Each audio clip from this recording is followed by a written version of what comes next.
I love using notebooks. You'll notice this notebook is just a little too small for this cover. There's about ½ an inch at the bottom, which the notebook just doesn't reach. You've probably heard of Field Notes. They're a brand of notebooks which are super popular, and I was really contemplating getting some, especially because this cover was made for Field Notes, and I bought the wrong size notebooks for it. But I'm just going to learn how to make them instead, and I'll make this a tutorial. So I'm going to make them in the same size as Field Notes, again so they fit in this better, which is to say 3.5 inches by 5 inches per page. So you just kind of measure it out. I was contemplating what type of paper to use for a little while. There's such a variety to choose from. I think eventually I'd like to use some MD paper, because I've heard really good things about it. But my bank account has not heard good things about it. So for now I'm going to just use normal printer paper, which I got a bunch off of Facebook Marketplace for free. So the barrier to entry for this is looking really, really low. But yeah, so I measured it out and I cut it to size. I've been finding using notebooks a weird experience, because I am such a digital oriented person. I love taking notes on my computer. I love typing them out. The reason I got this in the first place was to essentially reduce my screen time from my phone.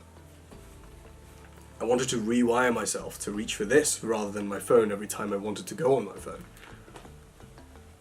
And I found myself reflecting way more often, or writing down ideas or thought processes and doing little designs. It's been a weirdly pleasant, tactile experience.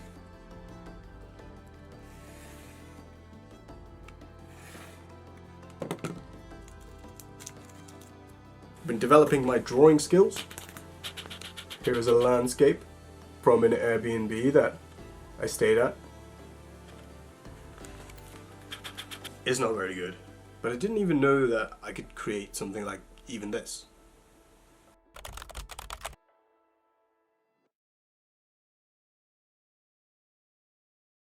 Here's a little crow with a top hat smoking a cigarette. But it was a real crow. He was real.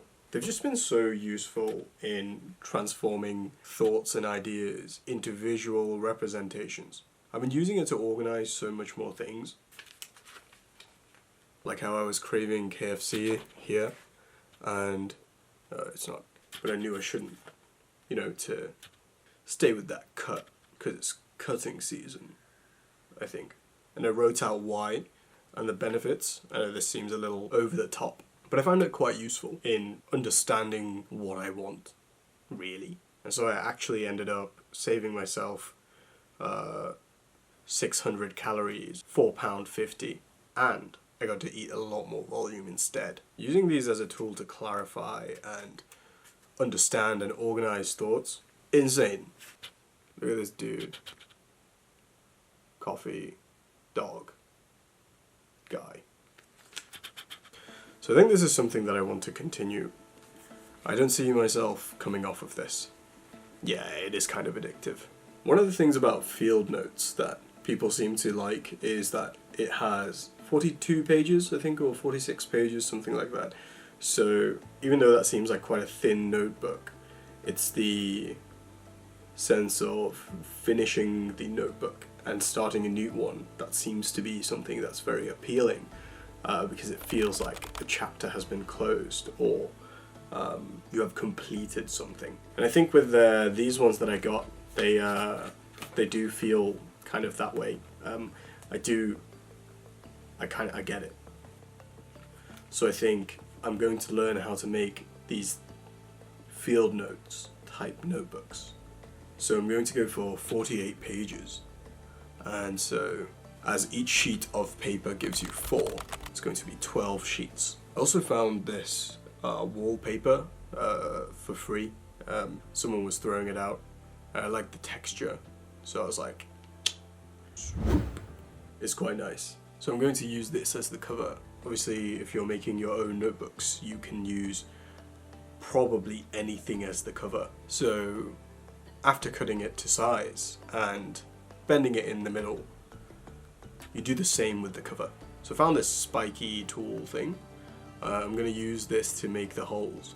So I measured out about 1 inch, leaving about a small section on the top and bottom, and measuring out an inch at a time down the spine, and the internal spine, to mark where the holes would go. And then I used the spike tool to make the holes themselves.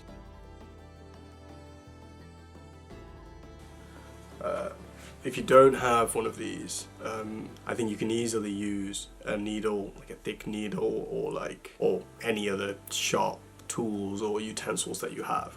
So I'm using some of this thick thread, which I think is going to work quite well, and this needle. And you just kind of alternate going through the holes, starting from the part of the notebook you want to tie the final tie to.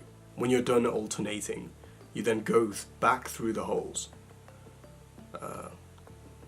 alternating on the other side, starting on the other side.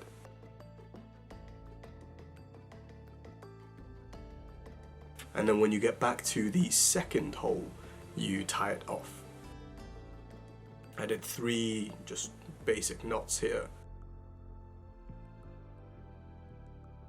Snipped off the excess. Finally, you will notice that it's not actually all aligned. So, if you take your ruler and your cutting tool and give it another trim, then you get a nice uniform edge afterwards. So yeah, that's basically it. You can very easily fit these into your little leather notebook aquariums. I don't know what to call them. But yeah, it's nice to know that I can make these now. And they're quite satisfying when they get brought together right at the end. I added some bevels. I don't know if you can call them bevels, they're just straight line cuts. But I like them. And that's basically it. I don't know if I like the design of this one in particular. I thought it would look cooler. I think I was too swayed by the texture. It is a nice texture. Let me know if this is visually appealing to you guys. But I think I'm going to try some other patterns for sure.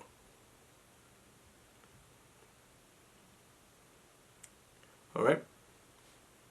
Peace.